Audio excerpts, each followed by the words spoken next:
नमस्कार। देखिए, भारत की इतनी बड़ी अर्थव्यवस्था को अगर समझना है तो सबसे पहले उसकी वित्तीय सेहत यानी उसकी फाइनेंशियल हेल्थ को समझना बहुत जरूरी है। और आज हम भारत के इसी फिस्कल मैनेजमेंट की जो रीढ़ की हड्डी है यानी एफआरबीएम एक्ट, उसे बहुत गहराई से समझने वाले हैं। सिविल सर्विसेज एग्जाम के लिहाज से ये एक बहुत ही जरूरी टॉपिक है, तो चलिए शुरू करते हैं। चलिए, शुरुआत ही एक ऐसे आंकड़े से करते हैं जो आपको चौंका देगा। सीएजी की रिपोर्ट के मुताबिक 21.30 ट्रिलियन रुपए, जी हाँ, 21.30 ट्रिलियन रुपए का टैक्स रेवेन्यू ऐसा था जिसे सरकार 2022-23 में वसूल ही नहीं पाई। अब सोचिए, इतना बड़ा अमाउंट, ये हमारे देश के फाइनेंशियल मैनेजमेंट पर कितना बड़ा सवाल खड़ा करता है। तो सवाल यही उठता है कि भाई इतनी बड़ी इकोनॉमी अपने फाइनेंसेस को मैनेज करती कैसे है। इस तरह की चुनौतियों से निपटने के लिए हमारे पास आखिर क्या कोई कानूनी ढांचा है? और इसका सीधा सा जवाब है हाँ, एफआरबीएम एक्ट। यही वो एक्ट है जो सरकार के लिए एक फाइनेंशियल डिसिप्लिन का रोड मैप तैयार करता है। तो सबसे पहले यही समझते हैं कि आखिर ये एफआरबीएम एक्ट क्यों लाया गया और ये है क्या। देखिए, ये सिर्फ एक कानून नहीं है, बल्कि एक पूरी फिलॉसफी है कि देश के खजाने को, हमारे और आपके पैसे को कितनी जिम्मेदारी से चलाना चाहिए। इस एक्ट का मकसद सिर्फ घाटा कम करना नहीं है। इसका जो मूल सिद्धांत है वो है इंटरजेनरेशनल इक्विटी। मतलब हम आज इतना ज्यादा कर्ज न ले लें कि उसका बोझ हमारी आने वाली पीढ़ियों को उठाना पड़े। और साथ ही ये देश में एक long term macro economic stability भी लेकर आता है। ये एक्ट पारदर्शिता और जवाबदेही को बहुत जरूरी मानता है। इसीलिए इसके तहत सरकार को हर साल बजट के साथ ये 3 बहुत जरूरी दस्तावेज संसद में रखने ही पड़ते हैं। इन डॉक्यूमेंट से पता चलता है कि सरकार का आने वाले सालों के लिए क्या फिस्कल प्लान है, क्या स्ट्रैटेजी है। सबको जनता और संसद के सामने होता है। चलिए, अब सीधे सीधे उन टारगेट्स पर आते हैं जो इस एक्ट के तहत सेट किए गए हैं। प्रीलिम्स के लिए ये नंबर्स बहुत बहुत ज़रूरी हैं, तो इन पर थोड़ा खास ध्यान दीजिएगा। तो सबसे ज़रूरी बात, सरकार को 2025-26 तक फिस्कल डेफिसिट यानी राजकोषीय घाटे को जीडीपी के 4.5% से नीचे लाना है। और जो कर्ज की सीमा है वो केंद्र सरकार के लिए जीडीपी का 40% और केंद्र और राज्य दोनों को मिलाकर 60% तय की गई है। ये नंबर्स याद रखने बहुत ज़रूरी है। अच्छा, अब यहाँ पर एक बहुत ज़रूरी बात, और ये वो जगह है जहाँ प्रीलिम्स में अक्सर गलती होती है। इसे प्रीलिम्स ट्रैप समझकर नोट कर लीजिए। 2018 में एक संशोधन हुआ और उसके बाद रेवेन्यू डेफिसिट और इफेक्टिव रेवेन्यू डेफिसिट के टारगेट्स को एफआरबीएम एक्ट से हटा दिया गया। अब एग्जामिनर क्या करते हैं, वो जानबूझकर पुराने टारगेट्स पर सवाल पूछकर कंफ्यूज करने की कोशिश करते हैं। तो ये बात बिल्कुल साफ होनी चाहिए। ठीक है, कानून तो बन गया, टारगेट्स भी सेट हो गए, लेकिन असल में हो क्या रहा है? चलिए अब सीएजी की रिपोर्ट से सरकार के परफॉर्मेंस का एक रियलिटी चेक करते हैं। जैसा कि हम देख सकते हैं, कोरोना महामारी के दौरान सरकार का कर्ज काफी तेजी से बढ़ा। साल 2020-21 में तो ये 61.38% के पीक पर पहुंच गया था, जो कि 40% के टारगेट से कहीं ज्यादा है। देखिए, जब डेट टू जीडीपी रेशियो इतना ज्यादा होता है तो ये किसी भी अर्थव्यवस्था के लिए एक चिंता की बात होती है। एक और परेशान करने वाला आंकड़ा देखिए, 2022-23 में सरकार की जितनी भी कमाई हुई उसका 35% से भी ज्यादा हिस्सा तो सिर्फ पुराने कर्जों पर ब्याज चुकाने में चला गया। अब जाहिर है, जब इतना पैसा सिर्फ ब्याज में जाएगा तो फिर विकास के कामों के लिए जैसे स्कूल, अस्पताल, सड़कों के लिए पैसा कम बचेगा। यहाँ तस्वीर थोड़ी मिली-जुली सी है। एक तरफ अच्छी बात यह है कि सरकार ने एडिशनल गारंटी को 0.5% की सीमा में रखा, मतलब कानून का पालन किया। लेकिन दूसरी तरफ जो 21.30 ट्रिलियन का टैक्स वसूला नहीं जा सका, वो एक बहुत बड़ी चिंता है। ये साफ दिखाता है कि हमारे टैक्स कलेक्शन सिस्टम में सुधार की कितनी जरूरत है। आइए अब कुछ जरूरी शब्दों को समझते हैं। ये वो टर्म्स हैं जो न सिर्फ आपकी समझ को बेहतर बनाएंगे, बल्कि मेंस में अच्छे जवाब लिखने के लिए आपके टूल किट का काम करेंगे। सबसे पहला और सबसे जरूरी, राजकोषीय घाटा या फिस्कल डेफिसिट।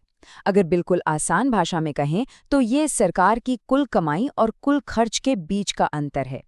ये वो अमाउंट है जो सरकार को अपने खर्चे पूरे करने के लिए उधार लेना पड़ता है। अब इन दोनों के बीच का फर्क समझना बहुत जरूरी है। देखिए, प्राइमरी डेफिसिट हमें बताता है कि ब्याज चुकाने के बाद सिर्फ इस साल के खर्चों के लिए कितना उधार चाहिए। लेकिन रेवेन्यू डेफिसिट ज़्यादा बड़ी चिंता का संकेत है। इसका मतलब है कि सरकार अपने रोज़मर्रा के खर्चे भी अपनी कमाई से पूरे नहीं कर पा रही है, उसके लिए भी कर्ज लेना पड़ रहा है। अच्छा, ये एक बहुत ही ज़रूरी कॉन्सेप्ट है, खासकर मेंस के जवाबों के लिए। ऑफ बजट बोरोइंग एक तरह का छिपा हुआ कर्ज है। सरकार इसे सीधे अपने बजट में नहीं दिखाती, जिससे फिस्कल डेफिसिट का आंकड़ा कागजों पर तो कम दिखता है, लेकिन देश पर कर्ज का असली बोझ बना रहता है। तो ये होता कैसे है? सरकार किसी सरकारी कंपनी, मान लीजिए किसी पीएसयू को, अपनी तरफ से मार्केट से पैसा उठाने को कहती है। वो पैसा खर्च तो सरकारी योजनाओं पर होता है, लेकिन कर्ज पीएसयू की बैलेंस शीट में दिखता है, सरकार की नहीं। और ये फिस्कल ट्रांसपेरेंसी के लिए एक बहुत बड़ी चुनौती है। तो अब तक की हमारी पूरी बातचीत के आधार पर चलिए कुछ सबसे ज़रूरी पॉइंट्स को फटाफट दोहरा लेते हैं, जो आपके फाइनल रिवीजन में बहुत काम आएंगे। एक और ज़रूरी टर्म है फिस्कल स्लिपेज। इसका मतलब है जब सरकार अपने तय किए हुए वित्तीय लक्ष्यों से चूक जाती है। ऐसा कई वजहों से हो सकता है, जैसे अचानक किसी बड़ी योजना पर खर्च करना पड़ा या जीएसटी कलेक्शन उम्मीद से कम रहा। ये शब्द आप मेंस के जवाबों में इस्तेमाल कर सकते हैं। तो चलिए एक क्विक रिवीजन करते हैं। एफआरबीएम की आत्मा है इंटरजेनरेशनल इक्विटी। 2 नंबर याद रखने हैं, 4.5% और 40%। प्रीलिम्स ट्रैप क्या है? रेवेन्यू डेफिसिट का टारगेट अब नहीं है। मेंस के लिए ऑफ बजट बोरोइंग जैसा शब्द बहुत अच्छा है। और सीएजी की रिपोर्ट की 2 बड़ी चिंताएं हैं, बढ़ता कर्ज और टैक्स जो वसूल नहीं हो पा रहा। और आखिर में एक सवाल जिस पर सोचना जरूरी है। आज जिस तरह पूरी दुनिया में आर्थिक अनिश्चितता है और हमारे देश की अपनी जरूरतें भी लगातार बढ़ रही हैं, क्या ऐसे में 2025-26 तक फिस्कल डेफिसिट को 4.5% पर लाना वाकई मुमकिन है? ये एक रियलिस्टिक टारगेट है या बस एक अच्छी लगने वाली महत्वाकांक्षा? इस पर विचार जरूर कीजिए। आज हम बात करने वाले हैं इंडियन टैक्स स्ट्रक्चर की। अब ये एक ऐसा टॉपिक है जो यूपीएससी के लिए आप जानते हैं कितना जरूरी है। तो चलिए आज इसको एकदम सिंपल तरीके से समझते हैं, उन कोर कॉन्सेप्ट्स पर फोकस करते हुए जो एग्जाम में कामयाबी के लिए बहुत जरूरी हैं। तो ये रहा हमारा आज का रोड मैप। हम बिल्कुल बेसिक्स से शुरू करेंगे, एक एक करके अपनी अंडरस्टैंडिंग बिल्ड करेंगे और फिर देखेंगे कि एग्जाम के लिहाज से क्या ज़रूरी है, मतलब बिल्कुल एग्जाम स्पेसिफिक स्ट्रेटजीज तक जाएंगे। देखिए, किसी भी टैक्स सिस्टम को समझने के लिए ना सबसे पहले उसकी नींव, उसके फाउंडेशन को समझना पड़ता है। और भारत में जो पूरा का पूरा टैक्स सिस्टम है वो पब्लिक फाइनेंस के 2 बहुत ही फंडामेंटल प्रिंसिपल्स पर टिका हुआ है। और वो 2 प्रिंसिपल्स क्या हैं? करापात और कराघात। मतलब टैक्स चुकाने की जिम्मेदारी किसकी है और असल में आखिर में उसका इकोनॉमिक बर्डन कौन उठा रहा है। अगर ये फर्क समझ आ गया तो समझिए कि इस टॉपिक की सबसे बड़ी गुत्थी सुलझ गई। ठीक है, तो चलिए अब हमारे पहले पिलर यानी डायरेक्ट टैक्सेस की तरफ बढ़ते हैं। देखते हैं कि ये आखिर काम कैसे करते हैं। आइए इसका एनालिसिस करते हैं। तो डायरेक्ट टैक्स या प्रत्यक्ष कर का मतलब एकदम सीधा है। जिस इंसान पर सरकार ने टैक्स लगाया वही इंसान उसका पूरा फाइनेंशियल बोझ उठाएगा। सिंपल, ये बोझ किसी और पर शिफ्ट नहीं किया जा सकता। अब डायरेक्ट टैक्सेस की कुछ खास बातें हैं। सबसे पहली और सबसे ज़रूरी बात है इसका प्रोग्रेसिव नेचर, मतलब ये प्रगामी होते हैं। इसका क्या मतलब हुआ? इसका मतलब ये कि जैसे जैसे इनकम बढ़ती है टैक्स की दर भी बढ़ती है, और यही चीज़ इसे हमारे संविधान के इकोनॉमिक इक्वालिटी के लक्ष्य से जोड़ती है। सीधी सी बात है, एबिलिटी टू पे का प्रिंसिपल, जिसकी क्षमता ज़्यादा वो ज़्यादा टैक्स देगा। और इसके सबसे क्लासिक एग्जाम्पल्स कौन से हैं? इनकम टैक्स, जो हम सबकी एनुअल इनकम पर लगता है, कॉर्पोरेट टैक्स, जो कंपनियों के मुनाफे पर लगता है, और कैपिटल गेन्स टैक्स, जो एसेट्स बेचने से हुए फायदे पर लगता है। प्रीलिम्स के लिए ये नाम एकदम पक्के याद होनी चाहिए। तो ये तो हुई डायरेक्ट टैक्सेस की बात। अब चलिए इसका बिल्कुल उल्टा देखते हैं, हमारे टैक्स स्ट्रक्चर का दूसरा पिलर, इनडायरेक्ट टैक्सेस। यहाँ पर कहानी, जैसा मैंने कहा, बिल्कुल पलट जाती है। यहाँ करापात और कराघात अलग अलग लोगों पर होता है। मतलब सरकार को टैक्स चुकाने वाला मान लीजिए कोई प्रोड्यूसर है, वो असल में अपनी जेब से नहीं भरता। वो क्या करता है? वो उस टैक्स का बोझ आगे फाइनल कंज्यूमर पर डाल देता है। इनडायरेक्ट टैक्सेस की प्रकृति होती है रिग्रेसिव, यानी प्रतिगामी। मतलब टैक्स रेट सबके लिए एक जैसा होता है, चाहे कोई अमीर हो या गरीब। ये एबिलिटी टू पे पर नहीं बल्कि कंजम्पशन पर आधारित है। लेकिन इसका एक बहुत बड़ा फायदा भी है। कलेक्शन बहुत आसान होता है क्योंकि टैक्स पहले से ही चीज़ों की कीमत में जुड़ा होता है। तो जहां इक्विटी में कमी है, वहां कलेक्शन एफिशिएंसी से उसकी भरपाई हो जाती है। इसके सबसे बड़े उदाहरण, सबसे पहले तो जीएसटी यानी गुड्स एंड सर्विसेज टैक्स, जो वन नेशन वन टैक्स के कॉन्सेप्ट पर आधारित एक बहुत बड़ा रिफॉर्म है। इसके अलावा कस्टम्स ड्यूटी, जो इंपोर्ट किए गए सामान पर लगती है, और एक्साइज ड्यूटी, जो जीएसटी के दायरे से बाहर कुछ चीज़ों जैसे पेट्रोलियम और अल्कोहल पर लगती है। ठीक है, तो अब हमने डायरेक्ट और इनडायरेक्ट दोनों पिलर्स को समझ लिया है। तो चलिए अब इन दोनों को आमने सामने रखकर कंपेयर करते हैं ताकि पिक्चर और भी क्लियर हो जाए। ये टेबल देखिए, ये आपके रिवीजन नोट्स के लिए एकदम परफेक्ट है। बर्डन किस पर है, कलेक्शन आसान है या मुश्किल, और प्रिंसिपल क्या है, सारे की डिफरेंसेस एक ही जगह पर। बहुत ही हैंडी है ये जो कोट है ना, ये पूरी डिस्कशन का सार है। भारतीय टैक्स स्ट्रक्चर असल में एक बैलेंसिंग एक्ट है। एक तरफ डायरेक्ट टैक्सेस के जरिए इक्विटी यानी समानता लाने की कोशिश, और दूसरी तरफ इनडायरेक्ट टैक्सेस के जरिए रेवेन्यू एफिशिएंसी यानी कमाई की कुशलता बढ़ाने की कोशिश। अच्छा, ये सारी थियोरी तो ठीक है, पर एग्जाम में ये सब मार्क्स में कैसे बदलेगा? अब बात करते हैं बिल्कुल यूपीएससी फोकस की, कि इस नॉलेज को एग्जाम में अप्लाई कैसे करना है। यूपीएससी इस टॉपिक से सवाल कैसे बना सकता है? देखिए, प्रीलिम्स में तो सीधे सीधे डेफिनेशन बेस्ड क्वेश्चंस आ सकते हैं, लेकिन मेंस में वो एक एनालिटिकल कंपैरिजन की उम्मीद करेंगे, जहां आपको दोनों के फायदे नुकसान बताने होंगे। और हाँ, प्रीलिम्स के लिए एक बहुत बड़ा ट्रैप अलर्ट, ये दो शब्द प्रोग्रेसिव यानी प्रगामी और रिग्रेसिव यानी प्रतिगामी, एग्जामिनर इन्हें आपस में बदल सकता है। तो ये दिमाग में एकदम क्रिस्टल क्लियर होना चाहिए। डायरेक्ट टैक्सेस होते हैं प्रोग्रेसिव और इनडायरेक्ट टैक्सेस होते हैं रिग्रेसिव, इसमें कोई कंफ्यूजन। अगर मेंस में सवाल आता है तो ये 3 स्टेप फ्रेमवर्क इस्तेमाल करें। पहले इंट्रोडक्शन में करापात और कराघात के आधार पर दोनों को डिफाइन करें। फिर मेन बॉडी में इक्विटी और एडमिनिस्ट्रेटिव एफिशिएंसी के पॉइंट्स पर कंपेयर करें, और आखिर में कंक्लूजन में बताएं कि कैसे इंडियन सिस्टम इन दोनों को मिलाकर रेवेन्यू और सोशल वेलफेयर का एक बैलेंस स्ट्रक्चर बनाता है। ये आपको एक बहुत अच्छा हाई स्कोरिंग आंसर लिखने में मदद करेगा। तो चलिए, जाने से पहले एक क्विक रिवीजन कर लेते हैं। ये 4 पॉइंट्स सबसे जरूरी हैं। पहला, टैक्स का क्लासिफिकेशन बोझ शिफ्ट होने पर आधारित है। दूसरा, डायरेक्ट टैक्सेस हैं प्रोग्रेसिव, जो इक्विटी लाते हैं। तीसरा, इनडायरेक्ट टैक्सेस हैं रिग्रेसिव, जो कलेक्शन में एफिशिएंट हैं। और चौथा, डायरेक्ट के लिए सीबीडीटी और इनडायरेक्ट के लिए सीबीआईसी। बस ये 4 बातें याद हैं तो समझिए इस टॉपिक का कोर आपको आ गया। और आखिर में एक सवाल जिस पर सोचिएगा जरूर। आज पूरी दुनिया इकोनॉमिक इक्वालिटी की तरफ ज्यादा जोर दे रही है। ऐसे में भारत की टैक्स पॉलिसी का झुकाव भविष्य में किस तरफ होना चाहिए? क्या हमें इक्विटी पर ज्यादा फोकस करना चाहिए या एफिशिएंसी पर? ये एक बहुत ही जरूरी पॉलिसी क्वेश्चन है, इस पर जरूर विचार कीजिएगा। आज हम एक बहुत ही अहम विषय पर बात करने वाले हैं, आयकर अधिनियम 2025। यूपीएससी की तैयारी के लिहाज से ये एक बड़ा बदलाव है। तो चलिए इसके हर पहलू को आसान भाषा में समझने की कोशिश करते हैं। तो सबसे पहला और सबसे जाहिर सवाल जो दिमाग में आता है वो ये है कि आखिर 60 साल पुराने 1961 के कानून को बदलने की जरूरत ही क्यों पड़ी? ऐसा क्या हो गया था? इसका जवाब काफी सीधा है। इस नए कानून का मकसद है भारत के टैक्स सिस्टम को आज की डिजिटल दुनिया के साथ कदम से कदम मिलाकर चलाना।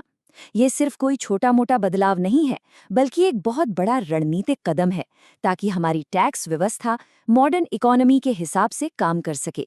ठीक है, तो इस पूरे विश्लेषण का रोड मैप कुछ ऐसा रहेगा। सबसे पहले हम समझेंगे कि ये नया एक्ट क्यों लाया गया। फिर हम एमएटी और एएमटी जैसे बड़े संरचनात्मक बदलावों को देखेंगे। इसके बाद डिजिटल इकोनॉमी को इसमें कैसे शामिल किया गया है, इस पर बात करेंगे। फिर विवाद समाधान और इंटरनेशनल टैक्सेशन के नए नियम देखेंगे। और हाँ, सबसे आखिर में परीक्षा के लिए जो सबसे ज़रूरी पॉइंट्स हैं उनका एक क्विक रिवीजन करेंगे। जैसा कि हमने अभी बात की, जो पुराना 1961 का कानून था वो एक बिल्कुल अलग दौर के लिए बना था। आज की दुनिया जो इतनी डिजिटल और ग्लोबलाइज्ड हो चुकी है, उसकी ज़रूरतों को पूरा करने में वो कानून सच कहूँ तो थोड़ा पुराना पड़ गया था। इसलिए एक नए मॉडर्न फ्रेमवर्क की सख्त ज़रूरत थी। तो अब आते हैं पहले बड़े रिफॉर्म पर। देखते हैं कि ये नया एक्ट टैक्स कानूनों को आसान बनाने के लिए क्या करता है? इसका एक बहुत बड़ा मकसद है टैक्स के नियमों को छोटा और सरल बनाना। अच्छा, इस सुधार को समझने से पहले एक समस्या को समझना जरूरी है, और वो है शून्य कर कंपनियां। अब ये क्या होती हैं? सोचिए, ये वो कंपनियां हैं जो अपने अकाउंट्स में तो करोड़ों का मुनाफा दिखाती हैं, अपने शेयर होल्डर्स को डिविडेंड भी देती हैं, लेकिन कानूनी दांवपेच और छूट का फायदा उठाकर सरकार को 1 रुपया भी टैक्स नहीं देती। इस नए एक्ट में एमईटी और एएमटी के बीच का जो कन्फ्यूजन था, उसे काफी हद तक साफ कर दिया गया है। नियम अब बिल्कुल सीधा है। मैट लगता है कॉर्पोरेट्स पर यानी कंपनियों पर, और एएमटी लगता है नॉन कॉर्पोरेट टैक्स पेयर्स पर, जैसे कि व्यक्ति या पार्टनरशिप फर्म्स। और हाँ, ये पॉइंट परीक्षा के लिए बहुत बहुत जरूरी है। इसे हम प्रीलिम्स ट्रैप कह सकते हैं। अक्सर मल्टीपल चॉइस सवालों में यही फंसाया जाता है। एमएटी को नॉन कॉर्पोरेट्स के लिए और एएमटी को कॉर्पोरेट्स के लिए समझ लेना एक बहुत ही आम गलती है, तो इस पर खास ध्यान देना है। चलिए, अब इस एक्ट के सबसे दिलचस्प और शायद सबसे जरूरी हिस्से पर आते हैं। देखते हैं कि ये कानून डिजिटल युग की चुनौतियों, खास तौर पर टैक्स चोरी से निपटने के लिए क्या नए प्रावधान लेकर आया है। यहाँ एक बहुत बड़ा बदलाव किया गया है अघोषित आय यानी अनडिस्क्लोज्ड इनकम की परिभाषा में। देखिए, पहले क्या होता था कि जब भी कोई रेड पड़ती थी तो अघोषित आय का मतलब होता था कैश, सोना, चांदी या गहने। लेकिन अब इस लिस्ट में वर्चुअल डिजिटल एसेट्स को भी जोड़ दिया गया है। जी हाँ, यानी कि क्रिप्टो करेंसी जैसी चीजें। ये डिजिटल टैक्स चोरी को रोकने के लिए एक बहुत बड़ा कदम है। और जाहिर है, इस नियम को लागू करने के लिए अधिकारियों को कुछ नई शक्तियां भी दी गई हैं। अब सर्च ऑपरेशन के दौरान अधिकारी वर्चुअल डिजिटल स्पेस को भी एक्सेस कर सकते हैं। इसमें ईमेल सर्वर और सोशल मीडिया अकाउंट्स भी शामिल हैं। इससे डिजिटल सबूत जुटाने में तो बहुत मदद मिलेगी, लेकिन हाँ, ये प्राइवेसी और शक्तियों के दुरुपयोग को लेकर कुछ गंभीर सवाल भी खड़े करता है। चलिए, अब आगे बढ़ते हैं और बात करते हैं विवादों को सुलझाने और अंतर्राष्ट्रीय टैक्स मामलों की। इस एक्ट का एक और बड़ा फोकस है मुकदमों को कम करना और ग्लोबल बिजनेस के लिए माहौल को बेहतर बनाना। इस समाधान को समझने से पहले एक टर्म को समझना बहुत जरूरी है, ट्रांसफर प्राइसिंग। आसान शब्दों में समझिए, जब एक ही बड़ी मल्टीनेशनल कंपनी की 2 अलग-अलग देशों में मौजूद यूनिट्स आपस में कोई सामान या सर्विस खरीदती बेचती हैं, तो वो जिस कीमत पर ये लेन देन करती हैं, उसी को ट्रांसफर प्राइसिंग कहते हैं। ये अक्सर टैक्स विवाद का एक बड़ा कारण बनता है। तो ये नया विवाद समाधान पैनल कैसे मदद करता है? देखिए, इसका सीधा सा मकसद है मुकदमों को कम करना। ये खास तौर पर अनिवासियों और विदेशी कंपनियों को एक ऐसा प्लेटफॉर्म देता है जहां वे लंबी और खर्चीली अदालती कार्रवाई से बचकर अपने मामले सुलझा सकें। ट्रांसफर प्राइसिंग जैसे जटिल मामलों के लिए तो ये एक गेम चेंजर साबित हो सकता है। इसके अलावा ये एक्ट अंतर्राष्ट्रीय टैक्स संधियों को भी एक फॉर्मल शक्ल देता है। मतलब ये केंद्र सरकार को आधिकारिक तौर पर ये शक्ति देता है कि वो दूसरे देशों के साथ दोहरे कराधान से बचाव के समझौते, जिन्हें हम DTA कहते हैं, कर सकें। इससे होता ये है कि क्रॉस बॉर्डर व्यापार और निवेश करना आसान हो जाता है। तो चलिए, अब तक हमने जो भी डिस्कस किया है उसे फटाफट रिवाइज कर लेते हैं, खास तौर पर परीक्षा के नजरिए से। ये इस पूरी चर्चा का सार है, तो ध्यान से सुनिएगा। ये जो टेबल है, ये मेंस के उत्तर के लिए एक तरह से रेडीमेड फ्रेमवर्क है। हर प्रावधान को उसके मुख्य उद्देश्य से जोड़ा गया है। देखिए, एमएटी या एएमटी का अलग होना क्यों? कर कानूनों को आसान बनाने के लिए। वर्चुअल डिजिटल एसेट्स को शामिल करना क्यों? डिजिटल इकोनॉमी में टैक्स चोरी रोकने के लिए। विवाद समाधान पैनल क्यों? मुकदमेबाजी कम करने और प्रोसेस को तेज करने के लिए। और DTA प्रावधान क्यों? दोहरे कराधान को रोकने और निवेश को बढ़ावा देने के लिए। इस स्ट्रक्चर को याद रखने से एक बहुत अच्छा जवाब लिखने में मदद मिलेगी। और आखिर में एक सवाल जिसके बारे में सोचना जरूरी है, क्या ये नया कानून वाकई में टैक्स कंप्लायंस यानी कर अनुपालन को बेहतर बना पाएगा? देखिए, कानून बनाना एक बात है, लेकिन उसे जमीन पर असरदार तरीके से लागू करना बिल्कुल दूसरी बात है। असली सफलता तो इसी पर निर्भर करेगी। भारत के डायरेक्ट टैक्स रिफॉर्म्स की सिविल सेवा परीक्षा के लिहाज से ये टॉपिक बहुत ही जरूरी है, क्योंकि ये सुधार सीधे सीधे देश के इकोनॉमिक पॉलिसी और कारोबारी माहौल पर असर डालते हैं। तो आइए गहराई से समझते हैं कि ये बदलाव आखिर क्यों और कैसे किए जा रहे हैं। तो देखिए, हमारी पूरी चर्चा एक ही सवाल के इर्द गिर्द घूमेगी। सरकार टैक्स से जुड़े विवादों को कम करने और बिजनेस के लिए एक भरोसेमंद माहौल बनाने के लिए आखिर कर क्या रही है? असल में यही वो बड़ी समस्या है जिसे ये सारे सुधार सुलझाने की कोशिश कर रहे हैं। ठीक है, तो हमारा रोड मैप क्या है? हम सबसे पहले इन सुधारों का लक्ष्य समझेंगे, फिर सेफ हार्बर रूल्स और एडवांस्ड प्राइसिंग अग्रीमेंट्स यानी एपीए का विश्लेषण करेंगे। इसके बाद हम कुछ बुनियादी सिद्धांतों, सिक्योरिटीज ट्रांजैक्शन टैक्स को देखेंगे और आखिरी में परीक्षा के लिए सबसे जरूरी पॉइंट्स को जल्दी से रिवाइज करेंगे। तो शुरू करते हैं हमारे पहले सेक्शन से, डायरेक्ट टैक्स रिफॉर्म्स का लक्ष्य। इसका जो सबसे बड़ा मकसद है वो है निश्चितता बढ़ाना और मुकदमेबाजी को कम करना। मतलब सरकार एक ऐसा सिस्टम बनाना चाहती है जहां नियम एकदम साफ हों और झगड़ों की गुंजाइश ही ना बचे। अच्छा, इन लक्ष्यों को थोड़ा और खोलकर समझते हैं। बात सिर्फ टैक्स की निश्चितता की नहीं है, बल्कि सरकार महंगे और लंबे चलने वाले मुकदमों को कम करके ईज ऑफ डूइंग बिजनेस को भी बेहतर बनाना चाहती है। इसका एक और बड़ा मकसद है एक ऐसा टैक्स सिस्टम बनाना जो टकराव वाला न हो और साथ ही ग्रीन एनर्जी जैसे जरूरी सेक्टर्स को भी बढ़ावा दे सके। तो सवाल ये है कि इन लक्ष्यों को पाने के लिए सरकार के पास कौन से टूल्स हैं? पहला है सेफ हार्बर रूल्स। आप इसे टैक्स पेयर्स यानी करदाताओं के लिए एक तरह का सुरक्षा कवच समझ सकते हैं। तो ये सेफ हार्बर आखिर है क्या? देखिए, ये कुछ ऐसी शर्तें हैं जिनके तहत टैक्स डिपार्टमेंट किसी कंपनी के बताए गए ट्रांसफर प्राइस को बिना किसी सवाल जवाब या एक्स्ट्रा जांच के सही मान लेता है।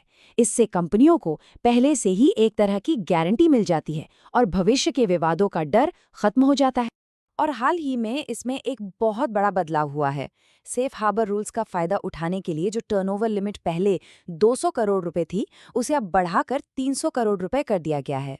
इसका सीधा मतलब ये है कि अब और ज्यादा मीडियम साइज की कंपनियां इस सुरक्षा कवच के अंदर आ गई हैं, जिससे उन्हें टैक्स को लेकर ज्यादा निश्चितता मिलेगी। एक और बहुत ही स्ट्रैटेजिक कदम उठाया गया है। इलेक्ट्रिक गाड़ियों में इस्तेमाल होने वाली लिथियम आयन बैटरियों को अब कोर ऑटो कंपोनेंट्स का दर्जा दे दिया गया है। ये एक बेहतरीन उदाहरण है कि कैसे टैक्स पॉलिसी का इस्तेमाल भारत के ई मोबिलिटी और ग्रीन एनर्जी जैसे बड़े राष्ट्रीय लक्ष्यों को आगे बढ़ाने के लिए किया जा रहा है। चलिए अब बात करते हैं हमारे दूसरे बड़े सुधार की, जो है एडवांस प्राइसिंग अग्रीमेंट्स या एपीए। ये विवादों को सुलझाने का एक और प्रोएक्टिव तरीका है, मतलब ये झगड़ा होने से पहले ही उसे रोक देता है। और ये कितना सफल हो रहा है, इसका अंदाजा आप सिर्फ एक आंकड़े से लगा सकते हैं। वित्त वर्ष 2024-25 में रिकॉर्ड 174 एपीएस साइन किए गए। ये नंबर खुद बताता है कि कंपनियां इस सिस्टम पर कितना भरोसा कर रही हैं और ये कितना पॉपुलर हो रहा है। ये जो ग्रोथ है वो वाकई देखने लायक है। पिछले वित्त वर्ष में ये आंकड़ा 125 था और इस साल ये बढ़कर 174 हो गया। ये साल दर साल इतनी बड़ी बढ़ोतरी दिखाती है कि सरकार एक स्थिर और भरोसेमंद टैक्स सिस्टम बनाने के लिए कितनी कमिटेड है। अब यहाँ एक बहुत ज़रूरी बात है, खासकर प्रीलिम्स के लिए। इसे आप एक तरह का ट्रैप समझ सकते हैं। ध्यान से सुनिए। एक एफआईए की मैक्सिमम यानी अधिकतम अवधि तो 5 साल तय है, लेकिन इसकी कोई मिनिमम यानी न्यूनतम अवधि तय नहीं की गई है। परीक्षा में इस छोटी सी डिटेल पर सवाल बन सकता है, तो इसे ज़रूर नोट कर लें। एपीएस भी देखिए 3 तरह के होते हैं। यूनिलैटरल, जिसमें सिर्फ टैक्स पेयर और एक देश की टैक्स अथॉरिटी होती है। बायलैटरल, जिसमें टैक्स पेयर और 2 देशों की टैक्स अथॉरिटीज शामिल होती हैं। और फिर आता है मल्टीलैटरल, जो सबसे पेचीदा होता है, जिसमें टैक्स पेयर और कई देशों की टैक्स अथॉरिटीज शामिल होती हैं। अब ये जो सेफ हार्बर और एपीए जैसे टूल्स हैं, ये हवा में तो काम नहीं करते। इनके पीछे कुछ बुनियादी सिद्धांत काम करते हैं। चलिए इंटरनेशनल टैक्सेशन की इस नींव को समझते हैं। पहला कॉन्सेप्ट है ट्रांसफर प्राइसिंग। ये वो कीमत है जिस पर एक ही ग्रुप की कंपनियां, मान लीजिए एक पेरेंट कंपनी और उसकी सब्सिडियरी, आपस में सामान या सेवाओं का लेन देन करती हैं। अक्सर मल्टीनेशनल कंपनियां इन कीमतों में हेरफेर करके अपना मुनाफा कम टैक्स वाले देशों में दिखाती हैं और टैक्स बचाती हैं। और इसी हेरफेर को रोकने के लिए आता है आर्म्स लेंथ सिद्धांत। ये एक इंटरनेशनल स्टैंडर्ड है जो कहता है कि जुड़ी हुई कंपनियों के बीच लेन देन की कीमत वही होनी चाहिए जो खुले बाजार में 2 अलग-अलग और अनजान कंपनियों के बीच होती। इसी सिद्धांत पर सेफ हार्बर और एपीए काम करते हैं। अच्छा, अब इंटरनेशनल टैक्सेशन से थोड़ा हटते हैं और भारत के अपने घरेलू डायरेक्ट टैक्स सिस्टम के एक और जरूरी हिस्से को देखते हैं, सिक्योरिटीज ट्रांजैक्शन टैक्स यानी STT। ये सीधे बाजार में होने वाले सौदों पर लगने वाला एक टैक्स है। STT के बारे में बस कुछ मोटी-मोटी बातें याद रखनी हैं। इसे 2004 में लाया गया था और इसका सीधा मकसद था शेयर बाजार में होने वाली टैक्स चोरी को रोकना। यह मान्यता प्राप्त स्टॉक एक्सचेंजों पर होने वाले सौदों पर लगता है, जिसमें शेयर, डेरिवेटिव्स और इक्विटी म्यूचुअल फंड सब कुछ शामिल है। चलिए, अब वक्त है एक क्विक रिवीजन का। जो भी हमने अब तक समझा है उसे परीक्षा के नजरिए से फटाफट समेट लेते हैं। ये आपके लिए एक कंसाइज रिवीजन फ्रेमवर्क है। नंबर 1, सरकार का लक्ष्य है टैक्स निश्चितता और ease of doing business. Number 2, इसके लिए पहला टूल है सेफ हार्बर, जिसकी लिमिट अब 300 करोड़ है। नंबर 3, दूसरा टूल है APA, जिसने 174 साइनिंग के साथ रिकॉर्ड बनाया है। नंबर 4, ये दोनों टूल्स ट्रांसफर प्राइसिंग को रेगुलेट करने के लिए आर्म्स लेंथ सिद्धांत पर टिके हैं। और पांचवा, याद रखिए कि STT शेयर बाजार के सौदों पर लगने वाला एक डायरेक्ट टैक्स है। और ये सारी बातें हमें एक बहुत बड़े और सोचने वाले सवाल पर लाके छोड़ देती हैं। जैसे जैसे भारत एक ग्लोबल इकोनॉमिक हब बनने की ओर बढ़ रहा है, ये टैक्स सुधार उसके भविष्य के इन्वेस्टमेंट के माहौल को बनाने में कितने ज़्यादा क्रिटिकल हैं। ये एक ऐसा सवाल है जो इस पूरे टॉपिक को भारत की बड़ी आर्थिक महत्वाकांक्षाओं से जोड़ता है। इस पर ज़रूर सोचिएगा। आज हम बात करने वाले हैं भारत के टैक्स सिस्टम में एक बहुत बड़े बदलाव की, यानी नेक्स्ट जेन GST सुधार या GST 2.0 की, जिसे हाल ही में GST काउंसिल ने मंजूरी दे दी है। देखिए, ये कोई छोटा-मोटा अपडेट नहीं है, ये एक पूरी की पूरी स्ट्रेटेजिक शिफ्ट है। तो चलिए सीधे इसी पर बात करते हैं। तो सवाल ये है कि आखिर ये नेक्स्ट जेन GST है क्या? और उससे भी बड़ा सवाल, जो लोग सिविल सेवा परीक्षा की तैयारी कर रहे हैं, उनके लिए ये इतना ज़रूरी क्यों है? देखिए, ये जो सुधार हैं, ये सिर्फ टैक्स के नंबरों का खेल नहीं है। ये भारतीय अर्थव्यवस्था और शासन की उस गहरी समझ की चाबी हैं जो परीक्षा में दूसरों से आगे निकलने में मदद करती है। तो आज हम क्या-क्या कवर करने वाले हैं, एक नज़र डालते हैं। सबसे पहले समझेंगे कि GST 2.0 है क्या, फिर इसके 3 मेन पिलर्स को देखेंगे, नई टैक्स बनावट, अलग-अलग सेक्टर्स पर इसका असर और इंस्टीट्यूशनल रिफॉर्म्स। इसके बाद GST 1.0 का एक क्विक रिवीजन करेंगे और आखिर में परीक्षा के लिहाज से जो सबसे ज़रूरी पॉइंट्स हैं उन्हें समराइज करेंगे। तो सबसे पहले, आखिर ये GST 2.0 है क्या? देखिए, 56वीं GST काउंसिल की बैठक में जो ये सुधार पास हुए हैं, ये सिर्फ टैक्स रेट्स बदलने के बारे में नहीं है। इनका मेन मकसद है टैक्स के पूरे ढांचे को आसान बनाना, ताकि देश में खपत यानी कंजम्पशन को बढ़ाया जा सके। ये एक बहुत बड़ा स्ट्रेटेजिक शिफ्ट है। चलिए अब पहले पिलर पर चलते हैं, नई कर संरचना। GST 2.0 का सबसे बड़ा, सबसे क्रांतिकारी पहलू यही है। हम एक मल्टी टीयर टैक्स सिस्टम से हटकर एक बहुत ही सरल 2 स्लैब यानी सिर्फ 2 स्तरीय स्ट्रक्चर की ओर बढ़ रहे हैं। और यही पर सबसे बड़ा बदलाव है। जरा सोचिए, 12% और 28% के जो स्लैब थे वो अब खत्म हो गए हैं। उनकी जगह अब सिर्फ 2 मेन रेट्स हैं, 5% और 18%। ये सिस्टम को आसान बनाने के लिए एक बहुत बड़ा और हिम्मत वाला कदम है। और इसका असर कितना बड़ा है, ये नंबर देखिए। जो प्रभावी मीडियन टैक्स रेट है वो 12% से घटकर सीधी 5% पर आ गई है। इसका सीधा मतलब ये है कि आम उपभोक्ता की खरीदने की ताकत बढ़ सकती है, क्योंकि चीजें सस्ती होंगी। अब एक नया टर्म समझना जरूरी है, विशेष डीमेरिट दर। ये 40% की एक भारी भरकम दर है जो सिन गुड्स जैसे तंबाकू और कुछ चुनिंदा लग्जरी आइटम्स पर लगेगी। और ये इतना खास क्यों है? क्योंकि ये पुराने मुआवजा उपकर यानी कॉम्पनसेशन सेस की जगह लेगा। यहाँ पे ध्यान देना बहुत जरूरी है, खासकर उन लोगों के लिए जो परीक्षा की तैयारी कर रहे हैं। ये एक प्रीलिम्स ट्रैप हो सकता है। विशेष डीमेरिट दर और मुआवजा उपकर को एक ही समझने की गलती बिल्कुल मत करना। दोनों का मकसद और काम करने का तरीका अलग है और ये छोटा सा अंतर MCQs के लिए बहुत जरूरी है। चलिए अब दूसरे पिलर की तरफ बढ़ते हैं। इन रेट्स में बदलाव का अर्थव्यवस्था के अलग-अलग सेक्टर्स पर क्या असर होगा? इन सुधारों का एक बड़ा मकसद कुछ खास सेक्टर्स को राहत पहुंचाना भी है। हेल्थ केयर सेक्टर में कुछ बहुत बड़ी राहतें दी गई हैं। जितनी भी पर्सनल लाइफ और हेल्थ इंश्योरेंस पॉलिसीज हैं, उन पर अब कोई GST नहीं लगेगा, पूरी तरह छूट है। 36 जान बचाने वाली जरूरी दवाओं पर टैक्स को 0 कर दिया गया है और ज्यादातर दूसरी दवाइयां 12% से नीचे आकर 5% के स्लैब में आ गई हैं। अब जरा देखिए कि रोजमर्रा की जिंदगी पर इसका क्या असर पड़ेगा। हेयर ऑयल, साबुन, टूथपेस्ट जैसी चीजें 18% से सीधी 5% पर आ गई हैं।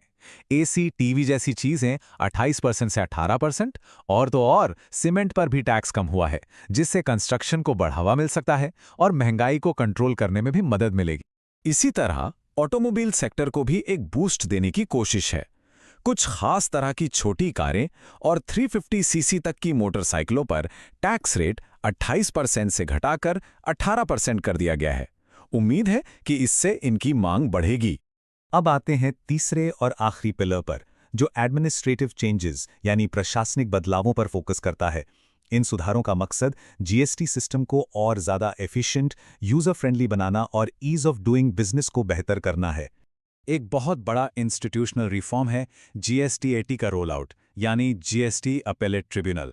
इसे ऑफिशियली लॉन्च कर दिया गया है और उम्मीद है कि सितंबर 2025 तक ये पूरे देश में काम करना शुरू कर देगा।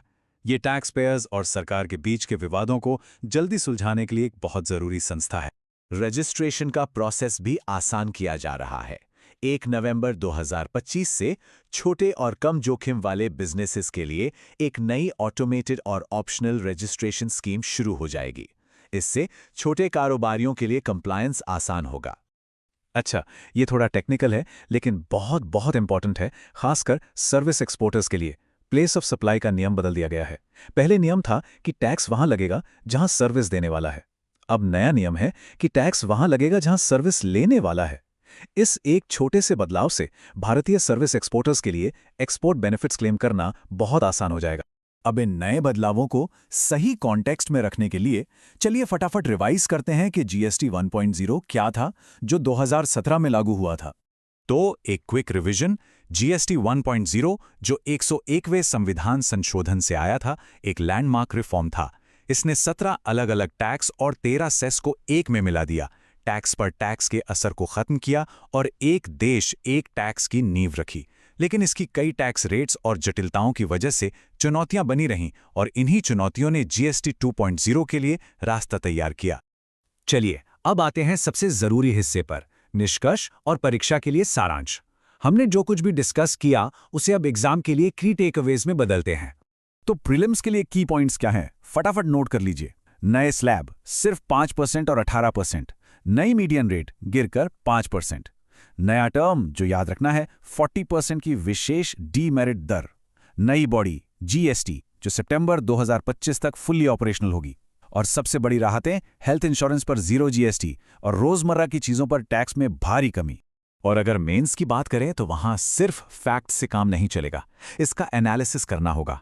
जीएसटी 2.0 सिर्फ रेट बदलना नहीं है, ये टैक्स स्ट्रक्चर को सिंप्लीफाई करने, बिजनेसेस के लिए कंप्लायंस का बोझ कम करने, कंजम्पशन लेड ग्रोथ को पुश करने और एक बेहतर टैक्स पॉलिसी के जरिए फिस्कल फेडरलिज्म को मजबूत करने की तरफ एक बहुत बड़ा कदम है। और आखिर में एक बड़ा सवाल जिसके बारे में सोचना जरूरी है, क्या सिर्फ टैक्स को आसान बनाने से आगे बढ़कर जीएसटी 2.0 में सच में भारत की इकोनॉमिक ग्रोथ की पूरी दिशा बदलने की ताकत है? इस पर जरूर सोचिएगा। इकोनॉमी की पढ़ाई में कुछ ऐसे शब्द होते हैं जो बार बार सामने आते हैं और हमें कंफ्यूज कर देते हैं। तो आज हम ऐसे ही 3 बहुत ज़रूरी कॉन्सेप्ट्स को आसान भाषा में समझेंगे। ये न सिर्फ आजकल खबरों में है, बल्कि सिविल सेवा परीक्षा के प्रीलिम्स और मेंस दोनों के लिए ही बेहद ज़रूरी हैं। तो चलिए सीधे मुद्दे पर आते हैं। ट्रेड डिफेंस मेजर्स और ऑफ बजट बोरोइंग।